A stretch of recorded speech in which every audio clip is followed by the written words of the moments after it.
என்ன வந்து தாவேகா நிர்வாகிகள் எனக்கு அந்த செய்தியும் சொல்லலை.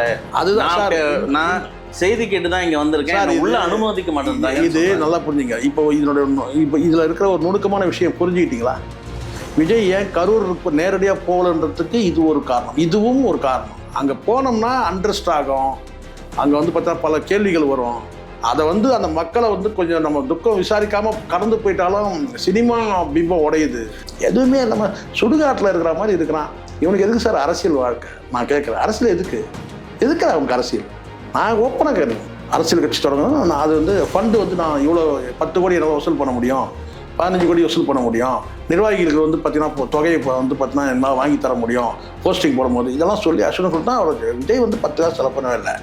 அந்த பனையூரில் இருக்கிற அந்த நாய்ங்க கூட இந்த வந்து சுற்றிட்டு வர நாய்ங்க, அந்த நாய்ங்க எல்லாம் அதான் எல்லா நாயும் துரத்தணும்னு நான்.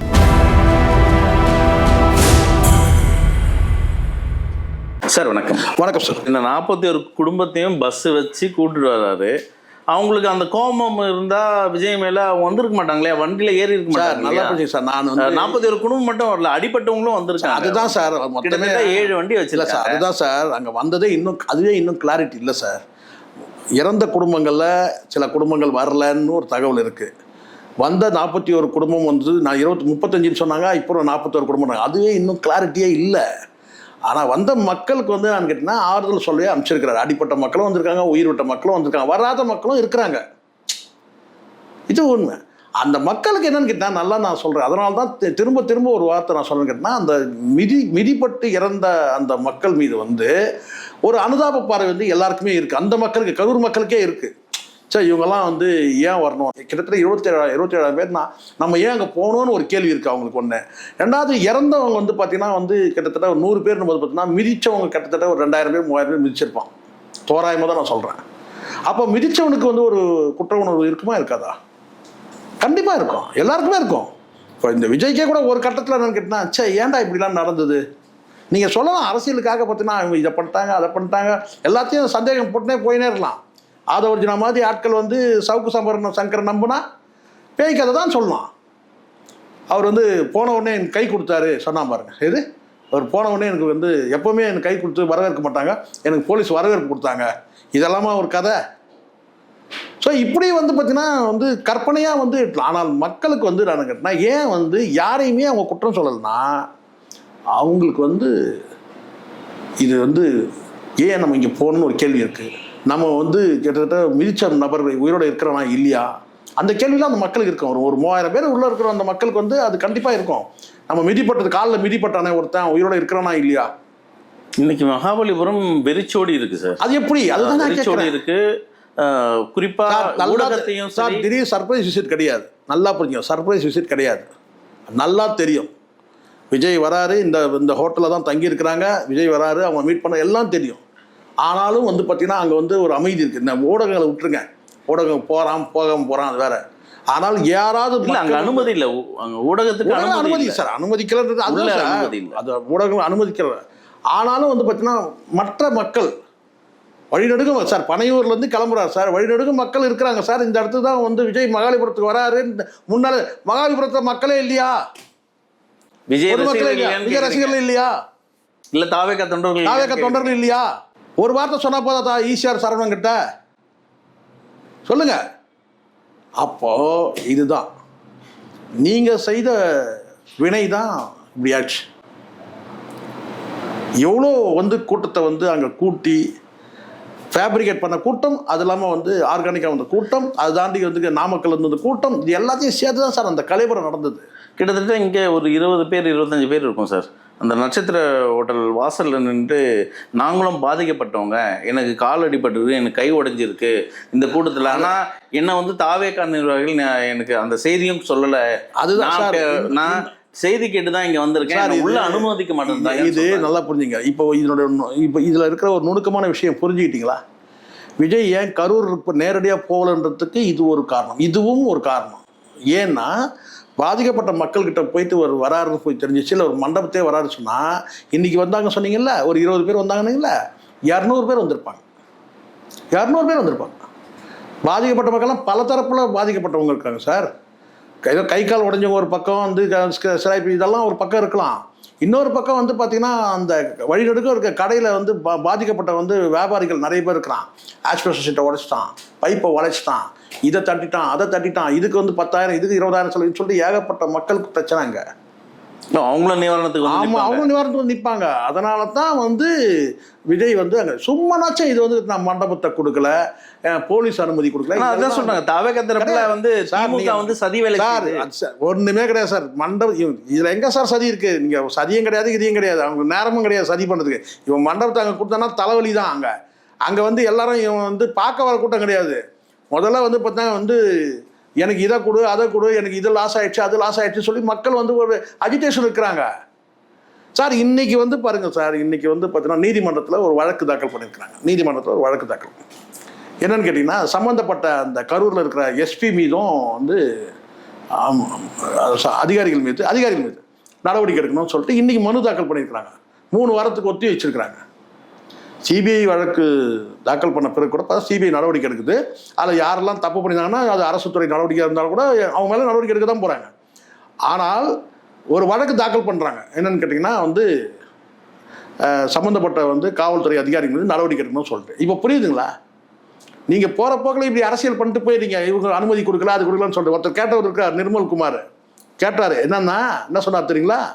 நாங்கள் பாலைவனத்தை தான் நடத்தணும் இந்த மாதிரி கண்டிஷன் போட்டால். இப்போ எவ்வளோ சிக்கல் இருக்குது பார்த்தீங்கல்ல. இப்போ நான் சொல்கிறேன், இதே விஜய்க்கு கல்யாண மண்டபத்திலே கொடுத்துருக்கட்டும் சார், மண்டபத்திலே கொடுத்து தான் இருக்கட்டும். 100 பேர் 500 பேர் வந்துருவாங்க சார், மனு எடுத்துகிட்டு வந்துருவாங்க. இல்லை வந்து விஜய் பார்த்து முறையிடுறேங்க, நானும் பாதிக்கப்பட்டேங்கன்னு சொல்லி வருவாங்க. அவ்வளோ பேர் பாதிக்கப்பட்டிருக்கிறாங்க.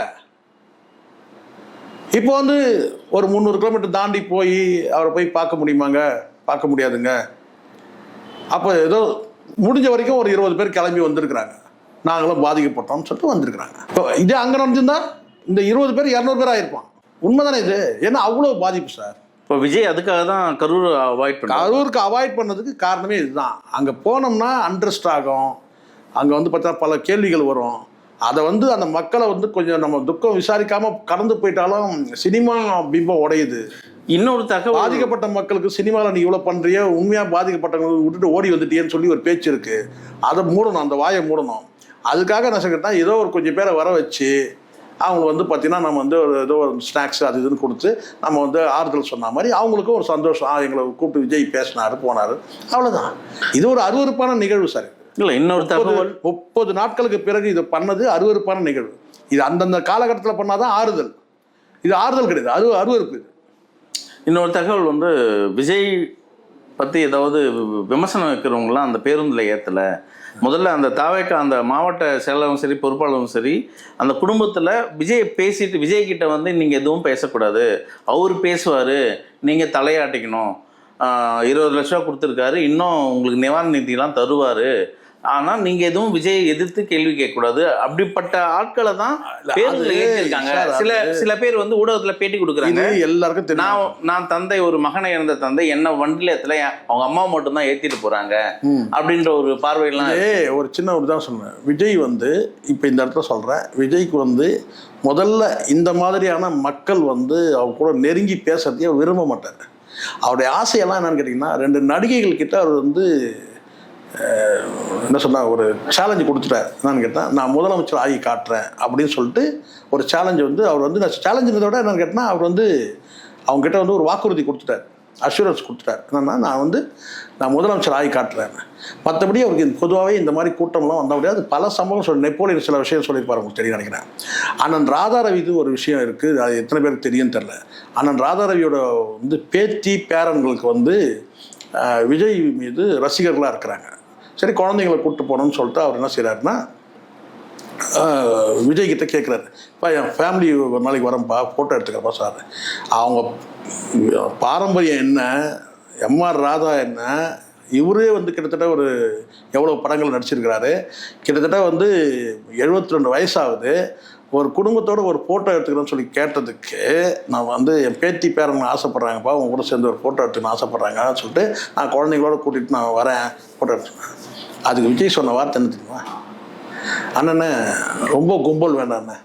எப்படி அண்ணனே? ரொம்ப கும்பல் கும்பல் சேர்க்காதீங்க, ரொம்ப கும்பல் வேண்டாம், ரொம்ப கும்பல் வேண்டாம். ஒரு குடும்பத்தோட வரணும்னா எத்தனை பேர் சார் போயிடுவாங்க? மிஞ்சி மிஞ்சி நீங்களே சொல்லுங்க சார். ஒரு குடும்பத்தோட போறாங்க சார். ஒரு குடும்பத்தில் ஒரு 5-6 பேர் இருப்பாங்க. ஒரு 10 பேர் சார். ஒரு குடும்பம்னா அவ்வளோதானே சார், 10 பேர் தான் சார் இருப்பாங்க. சரி, அதே கூட இன்னொரு 10 கூட போட்டுங்க சார். ஒரு 20 பேர் கூட இருக்கட்டும் சார்.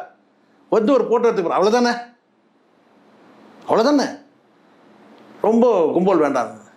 அதுக்கு அவர் தெரியும்ல, அது பரம்பரை திமிரு. அது கும்பல் இல்லைடா, என் குடும்பம்னாராம். அது கும்பல் இல்லை, குடும்பம்னு சொன்னாராம். ஸோ இதுதான் அந்த மாதிரியான நபர் சார்.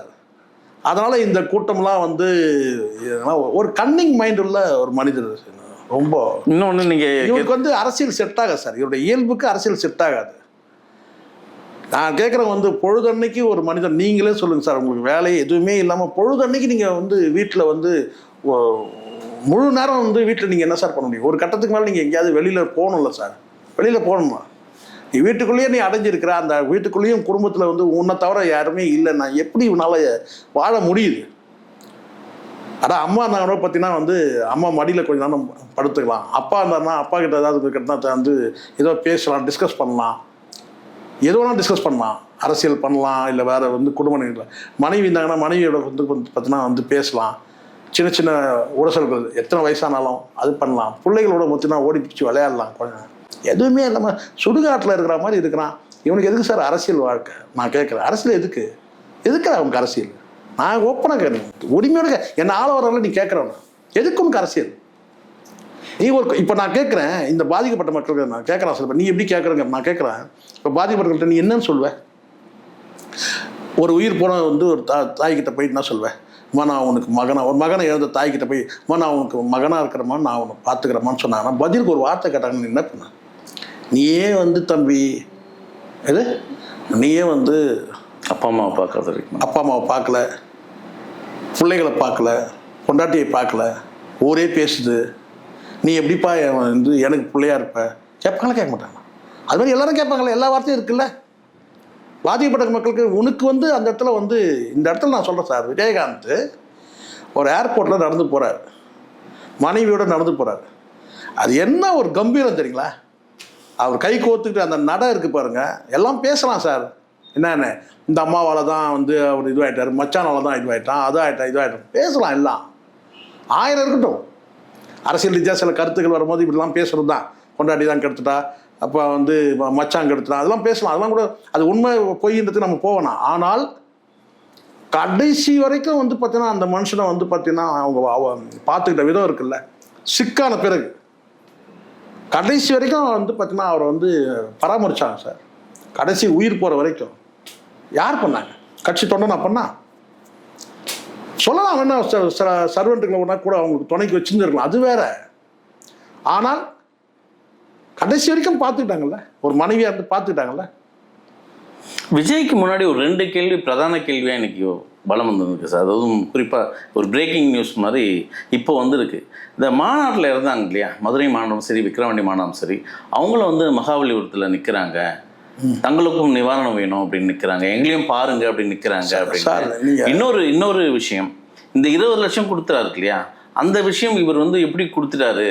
ஏன்னா சினிமா துறையில் ஒரு நிகழ்ச்சி நடத்துகிறாங்க. இந்த நலிந்தோர் குடும்பம் இருக்கு இல்லையா, இந்த லைஸ்மேனு இவங்களுக்கெல்லாம் அந்த ஒரு ஃபண்டிங் திரட்டுறதுக்காக விஜய் பெரிய தாராள மனசா 500 ரூபாய் கொடுத்தாரு அப்படின்ற இப்போ வைரலாக ஓடி. 2 விஷயம் சார். முதல்ல வந்து விஜய் வந்து அரசியல் கட்சி தொடங்கி எந்த பெரிய ஃபண்ட் எதுவுமே செலவு பண்ணவே இல்லை. இப்போ இந்த மாநாடு நடத்துனது, இந்த விக்கிரவாண்டி மாநாடு நடத்துனது, மதுரை மாநாடு எல்லாமே வந்து பார்த்தீங்கன்னா யாரும் ஆதவர்ஜான். அதுக்கப்புறம் இந்த தொண்டர்கள்கிட்ட இந்த வசூல் பண்ணுற பணங்கள் இருக்குல்ல, தொண்டர்கள்னால் நம்ம மாவட்ட நிர்வாகிகள் தான் பணம் வசூல் பண்ண கதையெல்லாம் இருக்குது. ஆனால் எங்கேயுமே விஜய் வந்து இது வரைக்கும் அரசியலுக்காக எந்த 10 நயா பைசா செலவு பண்ணல. அது ஏற்கனவே அவர் சொன்னதும் கொடுவான், நான் வந்து செலவு பண்ணேன். அப்போ தான் வந்து புஷி ஆனந்த் வந்து நான் பார்த்துக்கிறேன், அரசியல் கட்சி தொடங்கணும், நான் அது வந்து ஃபண்டு வந்து நான் இவ்வளோ 10 கோடி என்னால் வசூல் பண்ண முடியும், 15 கோடி வசூல் பண்ண முடியும், நிர்வாகிகளுக்கு வந்து பார்த்தீங்கன்னா தொகையை வந்து பார்த்தீங்கன்னா என்னால் வாங்கி தர முடியும் போஸ்டிங் போடும்போது, இதெல்லாம் சொல்லி அஸ்வின் சொல்லிட்டு அவர் விஜய் வந்து 10 காசு செலவு பண்ணவே இல்லை. அது கடந்த காலத்தில் அது வந்து இருக்குது சார். பல விஷயங்கள் என்னால் இன்னும் சொல்ல முடியும் வந்து கேட்டால் விஜய் வந்து எந்த காலத்துலையும் யாருக்கும் வந்து இந்த அரசியலுக்காக வந்த பிறகு தான் இந்த 2 நிகழ்வு இருக்குது பாருங்கள், விருது வழங்கும் விழான்னு சொல்லிட்டு. அதுவே அவர் என்ன விருது கொடுத்தாரு, என்ன கிஃப்ட் கொடுத்தாங்கன்னா இதெல்லாம் ரகசியம்தான். இப்போ நானே கூட நான் சொல்கிறேன் பாருங்க, இப்போ இந்த தொகை கொடுத்துருக்காங்களா, 20 லட்சம் கொடுத்துருக்காங்களா, எந்த அக்கௌண்ட்லேருந்து போயிருக்கு? இந்த புலனாய்வு பத்திரிகைலாம் இருக்கிறாங்கல்ல, இது யாரெல்லாம் வந்து சில பேர் பேசுகிறாங்களே, நான் கேட்டேன்னா வந்து இந்த ஊடகத்தில் பேசுகிறேன், எந்த அக்கௌண்ட்லேருந்து போயிருக்கா உங்களுக்கு சொல்லுங்க பார்க்கலாம். விஜயோட அக்கௌண்ட்லேருந்து போயிருக்கா, இல்லை கட்சி இது போயிருக்கா, கட்சியிலேருந்து போயிருக்கா, இல்லை ட்ரஸ்ட்லேருந்து போயிருக்கா, சொல்லுங்கள். இது வரைக்கும் தெரியாது. அப்போது முழுக்க இப்போ நீங்கள் சொன்னீங்கல்ல, இப்போ நான் கேட்குறேன், இதுக்கு மட்டும் 20 லட்சம் கொடுத்தீங்களா? அந்த விக்ரவாண்டி மாநாட்டில் ஒரு 6 பேர் இருந்தாங்க சார், ஒரு போலீஸ்காரர் இருந்தார் சார். போலீஸ்காரர் நீங்கள் சொல்லலாம், அவருக்கு செட்டில்மெண்ட் கொடுத்துருவாங்க. அதுக்கு நான் குறைஞ்சபட்சம் கேர்ட்டசி போயிட்டு அந்த வந்து போலீஸ்காரன் குடும்பத்தில் போய் கூட வந்து இவங்க வந்து துக்கம் விசாரிக்கவே இல்லை சார். இந்த 6 பேர் இருந்தான்னு கேட்டால் இது வரைக்கும் ஏதாவது அவங்க கொடுத்துருக்காங்க கிடையாது. இப்போ 3 பேர் இருந்தாங்க மதுரை மாநாட்டில், அதுக்கு ஏதாவது கொடுத்தீங்களா? கிடையாது. இப்போ புரியுதுங்களா? அந்த பாவமெல்லாம் சேர்த்து வச்சு தான் இவங்களுக்கு வந்து இங்கே இப்படி ஆனது. இப்போ என்ன பிரச்சனைன்னு கேட்டால், அடுத்தது நம்ம வந்து கூட்டம் போய் ஏதாவது கூட்ட நெரிசலில் ஏதாவது ஒன்று ஆனால் கூட நம்ம அடுத்தடுத்து நம்ம ஃபண்ட் நம்ம கொடுக்க வேண்டியது இருக்கும். இப்போ என்னன்னு கேட்டால், இனிமேல் நம்ம இந்த அரசியல் நமக்கு வேண்டாம், நம்ம இப்படியே இருந்துட்டு போயிடுவோம். இப்போ நான் சொல்கிறது கரெக்டுங்களா? இதுதான் லிமிட் விஜய்க்கு. இதோட முழுக்க போட்டுட்டு நமக்கு அரசியல் செட் ஆகலை, நம்ம வந்து வழக்கம் போல் நம்ம சினிமாவுக்கு போயிடலாம், அதுதான் நமக்கு செட் ஆகும். அதில் தான் வந்து அமௌண்ட்லாம் கொடுக்க வேண்டியது கிடையாது, பழி வாங்கிட்டு போயிடலாம். பாதிக்கப்பட்ட மக்களுக்கு நிவாரணம் என்ன, வில்லனை வந்து கழுத்தை வெட்டிடலாம், கேஸே கிடையாது சினிமாவில். இல்லை அவன் கையை வெட்டிடலாம், அதுதான் செட் ஆகும். இல்லை அடித்து துவம்சம் பண்ணலாம் வில்லனை, அதுதான் நம்ம சினிமாவில் செட் ஆகும். நம்ம இதை வந்து இங்கே நிஜத்தில் வந்தோம்னாக்கா ஒன்றும் வேகாது. நம்ம இனிமேல் நமக்கு ஏன்னா கையிலேருந்து பணம் போகுது. ஏதோ சினிமாவில் மாதிரி இப்போ வந்தால் வந்து நம்ம வந்து எது வந்து வில்லனை வந்து வெட்டி போட்டு போயிடலாம் வில்லனை. ஆனால் இங்கே பணம் கொடுக்க வேண்டியதாக இருக்குது. அந்த மக்களுக்கு ஒன்றும் கிடையாது, கை தட்டிட்டு போயிடுவாங்க, சாமி நீ நல்லா இருக்கணும் சாமி சொல்லிட்டு போயிடுவாங்க. ஆனால் இங்கே இருக்கிற நிஜத்தில் பாதிக்கப்படுற மக்கள்லாம் பணம் கேட்குறாங்க. இப்போ இவங்களுக்கு நிவாரணம் தருவாரா சார்? இந்த 6 உயிர் போயிருக்கு இல்லையா? இல்லை சார், தரணும். என்ன அவங்க இன்னைக்கு கேள்வி கேட்டுன்னு இருக்காங்க சார். கண்டிப்பாக விஜய் வந்து தரணுன்றது என்னுடைய கோரிக்கை. இதில் என்ன கூத்துன்னா, இவங்களும் வெளியே நிற்கிறாங்க, தாவேக்காவோட பொருளாதாரம் வெளியே நிற்கிறார் அவரும். அதுதான் சொல்கிறேன் சார். இப்போ புரியுதுங்களா சார்? அங்கே இருக்கிறவங்களாம் ரப்பர் ஸ்டாம்ப் மாதிரி இருக்கிறான் சார், நிர்வாகியாக இல்லை சார். சார் மிகப்பெரிய தப்பு அது ஜான் செய்திருந்தாலும் தப்பு, அல்லது புஷியால் செஞ்சாலும் தப்பு சார். சார் கட்சி தொடங்கின அடுத்த 3வது மாதம் ஆர்ப்பரிக்குது சார். யாருக்கா தெரியுமா? இந்த பன்னட பசங்க, இந்த அவன் விஜய் பக்கம் ஆதரவாக பேசுகிற இந்த ஊடகத்தை பேசுகிறாங்கலாம் தெரியாது சார். எனக்கு தெரியும் சார், யாரும் லிஸ்ட்டே இருக்குது, பெரிய லிஸ்ட்டே இருக்குது சார். ஆர்ப்பரிக்குது கூட்டம். விஜய் கட்சி தொடங்கின ஒரு 3வது மாதத்தில் மிகப்பெரிய ஆதரவு. யாரெல்லாம் ஆதரவு தெரியுமா சொல்லிட்டாங்களா உங்களுக்கு? Retired IAS IPS, first retired judges தானா முன் வராங்க சார், வராங்க. எவ்வளோ அட்வொகேட்ஸ், இல்லை லீடிங் அட்வொகேட்ஸ் எவ்வளோ ஆர்ப்பரிக்குது பாருங்க. ஏன் அவங்களெல்லாம் தவிர்த்தாரு? அதை தாண்டி உங்களுக்கு சொன்ன வந்து பேரை சொல்லிடக்கூடாதுன்னு பார்க்குறேன். அவங்களாம் சங்கடமாயிடும். பல அரசியல் கட்சியில் வந்து பார்த்தீங்கன்னா வந்து விலகி விஜய் கிட்ட வரத்துக்கிறாங்க. ஆளுங்கட்சியிலேருந்து கூட கருத்து வேற்றுமை வரத்துக்கு ரெடியாக இருக்கிறாங்க. விஜய் வந்து அங்கே பண்ணதே என்னன்னு கேட்டால், விஜய் இல்லை, இந்த நபர்கள் என்ன செஞ்சுட்டாங்கன்னா, இவங்களை வந்து இப்போ கொண்டு வந்து விட வேணாம் வரவங்களுக்கெல்லாம் வந்து, ஏன்னா வரவங்களுக்கெல்லாம் நம்ம வந்து போஸ்டிங் வந்து அலாட் பண்ணிட்டோம்னா, லொக்கேட் பண்ணிட்டோம்னா, அவங்க வந்து விஜய் கிட்ட நெருங்கிடுவாங்க, நமக்கு வேல்யூ இல்லாத போயிடும் சொல்லிட்டு ஜானும் நினைச்சாரு. அந்த வரக்கூடிய நபர்கள் வந்து விஜய் ஒரு கல்ட் அப்படி ஒத்துக்கிறீங்க? அதுதான் விஜய் அப்படி சொல்ல வரலாம். நீங்க டக்குன்னு இப்படி போட்டு என்ன வாங்குறீங்க பாருங்க. விஜய் வந்து கல்ட்டா வந்து ஃபேப்ரிகேட் பண்ணும்போது நமக்கு ஒரு அரசியல் வந்து வாழ்க்கை கிடைக்கும் அப்படின்றதுனால சில பேர் வந்து பார்த்தீங்கன்னா ரிட்டையர் ஆகிட்டு என்ன பண்ண முடியும், இப்படி வரலாம்னு சொல்லிட்டு பலரும் வராங்க. இது எல்லா கட்சியிலும் உண்டு சார். இப்போ அதிமுக இப்போ நான் கேட்குறேன் வந்து ரிட்டையர்டு வந்து கமிஷனர் வந்தார், நட்ராஜ் வந்தார், ஏடிஎம்கே சேர்ந்தார். அவர் எம்எல்ஏ கூட ஜெயிச்சார். அவருக்கு என்ன எம்எல்ஏ ஆகணும்னு ஒன்று இருக்குது. எம்எல்ஏ வந்து ஜெயிச்சா அவர்னா சம்பாதிக்க வந்தார். ஆனால் அந்த கௌரவமான பதவி வந்து அவங்க சீட்டு கொடுத்தாங்க, கட்சியில் சேர்ந்தனால சீட்டு கொடுத்தாங்க. அவர் இன்னும் ஜெயிச்சார். அந்த மாதிரி பலரும் கூட வந்து விஜய்கிட்ட வந்து வர்றதுக்கான அது இருந்தாங்க. அந்த கல்ட்டு ஃபேப்ரிகேஷன் நடக்குது. அப்போ வந்து விஜய்கிட்ட வந்தாங்க கேட்டால் ஒரு வந்து ஜெயலலிதா இல்லாதனால ஒரு பெரிய ஒரு கல்ட்டாக வந்து உருவாயிடுவார் எதிர்காலத்தை சொல்ல அந்த நம்பிக்கையில் வராங்களே அவங்களெல்லாம் அப்படியே அரவணைச்சிக்கல. பல பேர் காத்திருந்து வெளியே போயிட்டாங்க. இவங்கெல்லாம் நான் கேட்டால் அவங்கள யாரையுமே சேர்க்கவே இல்லை சார். ஒரு நபரை சேர்க்கல. காளியம்மாள் வந்து கடைசியாக நாம் தமிழ் வந்து வந்தாங்க, இவங்க நம்பி வந்தாங்க, ஆனால் சேர்க்கல. ஏன்னா என்னன்னு கேட்டால் இவங்க வந்தாங்கன்னா நமக்கு செல்வாக்கு இல்லாத போயிடும். யாருக்கு? மவுசு குறைஞ்சிடும். நம்ம அட்வைஸை கேட்க மாட்டாங்க. யார்? ஜானுக்கு என்னன்னு கேட்டால் ஜானுக்கு இப்போ கூட வந்து அரசியல் கட்சியில் நிர்வாகி ஆகணும்லாம் அது ஆசையே கிடையாது சார். இது வரைக்கும் எங்கேயாவது ஒரு பொது நிகழ்ச்சியில் இருந்தாலும் ஃபோட்டோ பார்த்துருப்பீங்களா? எங்கே கிடையாது. ஆனால் எல்லா இடத்துலையும் இருக்கிறான் இருந்தாலும். ஆனால் எங்கேயும் பார்த்தீங்கன்னா ஃபோட்டோ எந்த ஃபோட்டோலையும் இருந்தாலும் வந்து வரமாட்டார் ஃபுல்லு. அதனால் தனியாக ஒரு ஆப் வச்சுக்கிட்டு அந்த ஆப் மூலமாக தான் வந்து வாட்ஸ்அப்பில் கூட பேசுறது கிடையாது. ஆப் வச்சுக்கிட்டு அந்த ஆப் மூலமாக தான் வந்து எல்லார்ட்டையும் பேசுகிறதே. அவன் வந்து அரசியல் ஆசைலாம் அவனுக்கு கிடையாது. அவன் நிறுவனம்னு நடத்துகிறேன், அதில் வந்து விஜயை கொண்டு வந்து ஒரு முதலமைச்சர் ஆக்கணுன்ற அந்த எண்ணம், அதுதான் கமிட்மெண்ட்டு, அதான் அக்ரிமெண்ட்டு, அது போய்ட்டு. இந்த மற்ற நபர்கள் புஷியானதுக்கெல்லாம் மற்ற நபர்களை வந்து விஜய்கிட்ட நெருங்க விடாமல் பேச விடாமல் செய்யுது. அது யாராக இருந்தும் சரி, எல்லா துறையிலேருந்தும் வரத்துக்கு ரெடியாக இருந்தாங்க, ஆனால் விடலை. அது குறிப்பாக வந்து புஷியானது விடலை. ஆதவர்ஜனா எப்படி நுழைய முடிஞ்சுது?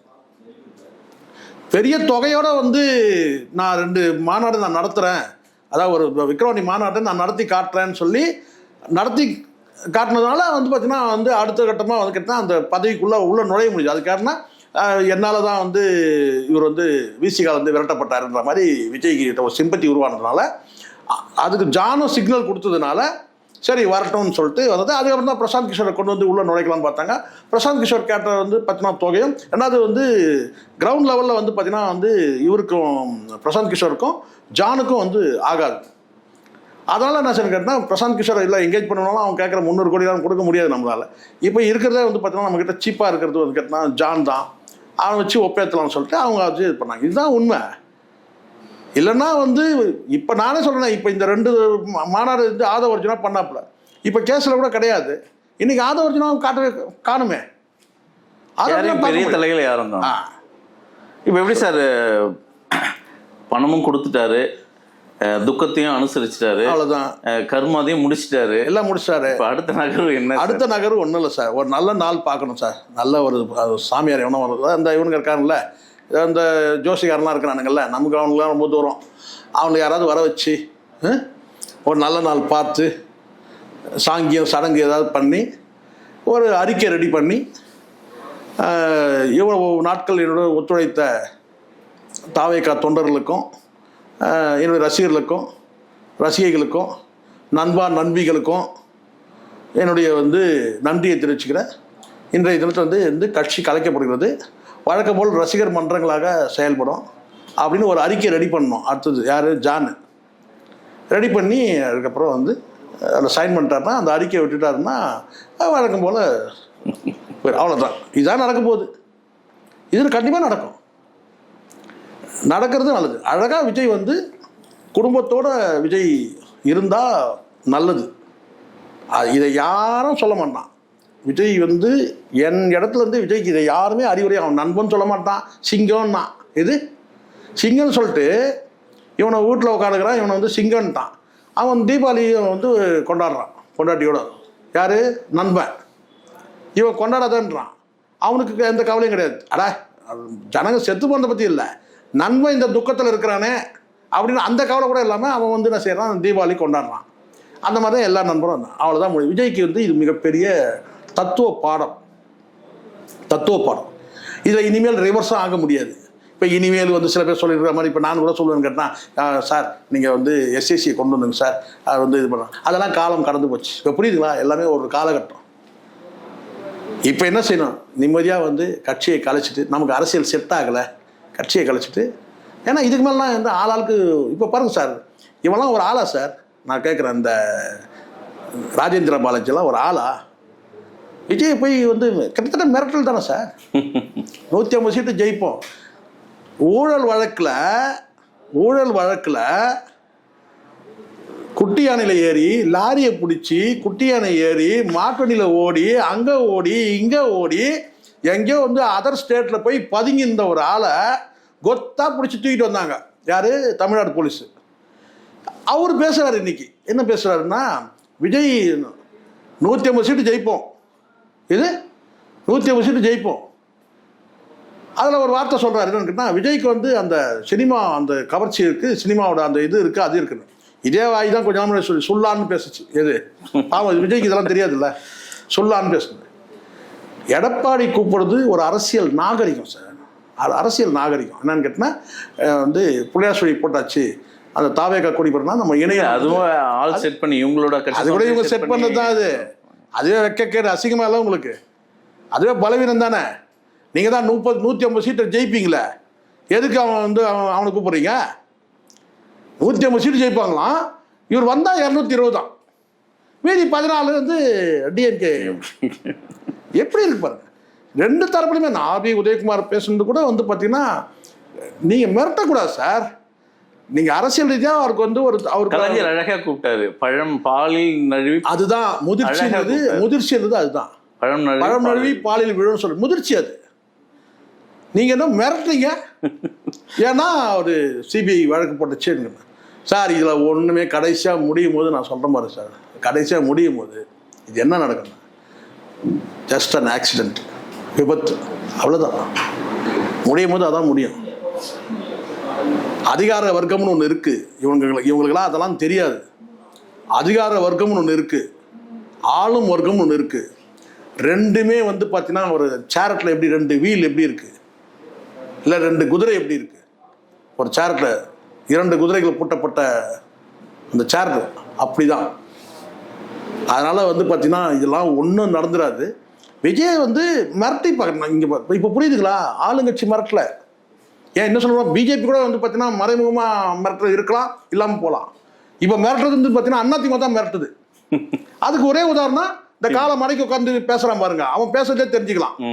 எப்படி புரியுது? காலை மடக்கி உட்காந்து பேசுகிறான் பார்த்தீங்களா? ஒரு மூர் மார்க்கெட்லேருந்து ஒரு கம்ப்யூட்டர் கொண்டாந்து முன்னாடி வச்சுட்டு, ஒரு நாள் அந்த கம்ப்யூட்டர் பார்த்து எதுவும் தட்டல, பார்த்தீங்கன்னா தெரியும் அது மோர் மார்க்கெட்லேருந்து வாங்கின அந்த கம்ப்யூட்டர் அது, சரிங்களா?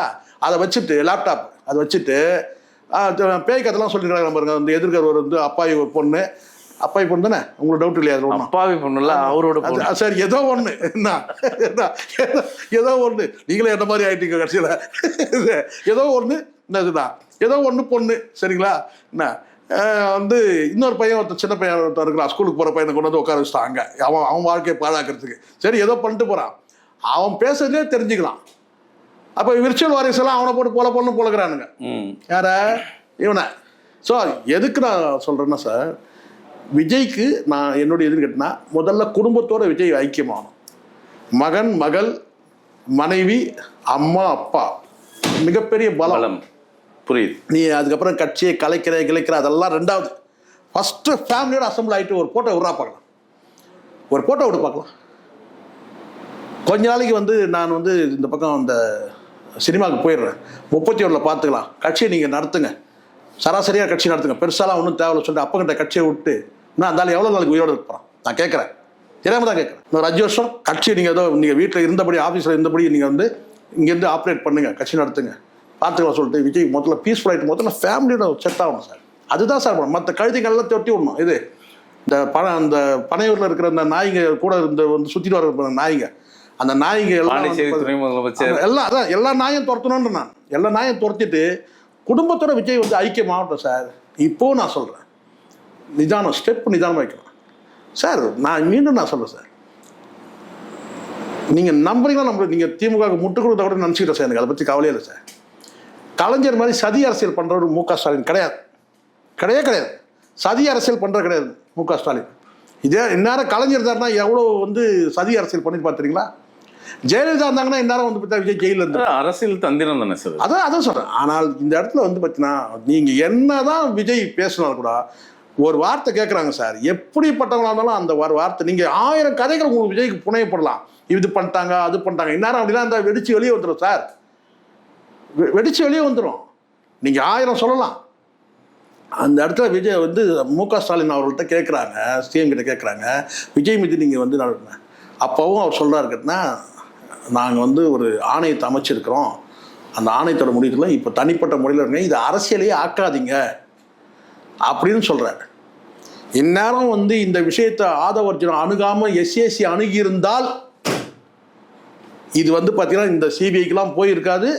இங்கேயே வந்து பார்த்தீங்கன்னா இந்த ஸ்டேட்டுக்குள்ளேயே இந்த அதிகாரத்துக்கு உட்பட்டே இந்த விசாரணைகள் முடிஞ்சிருக்கும். அந்த பாதிக்கப்பட்ட மக்களுக்கு எல்லாமே செஞ்சுருப்பாங்க. அந்த அளவுக்கு பிளான்டாக வேலை செய்யக்கூடிய மனிதர் தான் எஸ்ஏசி. எல்லாம் கைவிட்டு போச்சு, எல்லாம் கைவிட்டு போச்சு. ஸோ இனிமேலாவது வந்து விஜய் வந்து சுதாரிச்சுக்கணும். இந்த காக்கா கூட்டங்களெல்லாம் துரத்தி அமைச்சிட்டு இந்த இந்த பனையூரில் சுற்றிட்டு இருக்கிற அந்த நாய்கள் கழுதைகள் எல்லாத்தையும் துரத்தி அமைச்சிட்டு குடும்பத்தோட முதல்ல ஐக்கியமாகி அழகாக இந்த பொங்கலை கொண்டாட்டம் சார். அதுதான் சார் ஜனநாயகம், அதுதான் ஜனநாயகம். ஒரே ஒரு போட்டோ வெளியிட்டு, ஒரே ஒரு போட்டோ, ஃபேமிலி போட்டோ, அப்பா அம்மா மனைவி பிள்ளைகளோட சேர்ந்து ஒரு ஃபேமிலி போட்டோ. அந்த படம் தான் ஜனநாயகன் படம். அதுக்கப்புறம் வந்து கட்சி வச்சுக்கிறதா கலைக்கிறதா அப்புறம் கூட பார்த்துக்கலாம். முதல்ல வந்து குடும்பத்தோட, அதுதான் சார் பலம். இன்னைக்கு இருக்க அத்தனை தலைவர் எடுத்துங்க சார். ஒரு ஒரு பதிவாக சொல்கிறேன் உங்கள்கிட்ட, எல்லா தலைவர் எடுத்துங்க. எல்லாருக்கும் குடும்பம் இருக்குது. திருமாவளவன் குடும்பம் இல்லைனுங்க. திருமாவளவனுக்கு வந்து மனைவி இல்லாமல் இருக்கலாம், ஆனால் குடும்பம் இருக்குது, குடும்பம் இருக்குது கண்டிப்பாக எல்லாருக்கும் இருக்குது. அன்புமணி எடுத்துங்க, விஜயகாந்த் எடுத்துங்க சார். கம்பீரமாக ஒரு ஏர்போர்ட்டில் இன்றைக்கி அந்த நடக்கிற காட்சியை பாருங்கள். இப்படி வந்து பார்த்தீங்கன்னா வந்து நிஜமான ஆதரவுன்றது யார் சார் இன்னைக்கு நான் கேட்குறேன். இன்னைக்கு வந்து கீர்த்தி சுரேஷ் வந்து ஆதரவு தெரிவிக்க முடியாது, ஆறுதல் சொல்ல முடியாது விஜய்க்கு. திரிஷா ஆறுதல் சொல்ல முடியாது.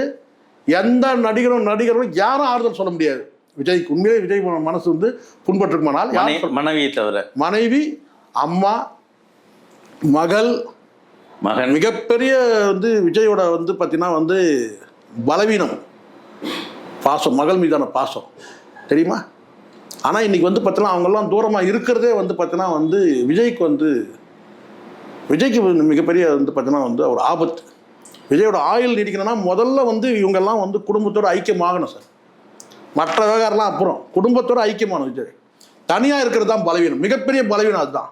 என்ன ஒரு ஒரு தகப்பனாக இருந்தால் பரவாயில்ல, எல்லாருமே பாசம் இருக்குது. ஆனால் இந்த ஃப்ராக்ஷன்றது எல்லா குடும்பத்திலும் நடக்கிறது தான். ஆனால் இது நீண்டுக்கிட்டே போகுது இல்லையா, அதுதான் ஆபத்து. எல்லார் குடும்பத்திலும் சின்ன சின்ன சலசலப்பு இருக்கும், யார் குடும்பத்தில் இல்லையா. அதை ஆர்கனைஸ் பண்ணி ஒரே ஒரு கூண்டுக்குள்ளே வந்து நிற்கிறேன். 1000 எவ்வளோ சொத்து இருந்து என்ன சார் பிரயோஜனம். இன்றைக்கி உனக்கு ஒரு கஷ்டம் போது பார்த்தீங்கன்னா எல்லா நாயும் ஓடி போகுது இல்லை. அவனும் பொண்டாட்டியோட தீபாவளி கொண்டாடுறான், இவன் சுடுகாட்டில் படுத்துனுக்கிற மாதிரி படுத்துனுக்கிறான். பார்த்தீங்களா இல்லையா சார். அவன் ஜான்கிட்ட என்றைக்கோ சொன்னேன் நான், முதல்ல வந்து பார்த்தீங்கன்னா இந்த தீபாவளிக்கு வந்து குடும்ப போட்டோ, ஃபேமிலி போட்டோ ஒன்று வெளியிட சொல்லுன்னு சொன்னேன். ஐயோ என்னால் முடியாது, என்னால் முடியாது சார், என் வேலைக்கு உழவு வச்சுருவ பொழுது அவன் நினச்சிருப்பான் போல. அவன் சொல்லிட்டான். ஆனால் என்னன்னு கேட்டான், அவங்க அப்பா அம்மா வேணா முடியும் சார், அவங்க ஃபேமிலிலாம் முடியாது சார். நன்றி சார். நீங்கள் குறிப்பிட்ட மாதிரி ஜனநாயகன் படம் பொங்கலுக்கு வராது. ஆனால் நீங்கள் எதிர்பார்த்த அந்த குடும்ப படம் ஜனநாயகன், அந்த ஒரு காட்சி, உண்மையான ஜனநாயகன் படம் அதுதான். குடும்ப நாயகன் படம் மட்டும் முதல்ல, ஜனநாயகன் படம் வேணா, குடும்ப நாயகன் படத்தை முதல்ல வெளியிடுங்க, பார்ப்போம். பொங்கலுக்கு அதை ரிலீஸ் பண்ணுறாரான்னு. முன்னேறதுங்கிறது மிக்க நன்றி. நன்றி சார்.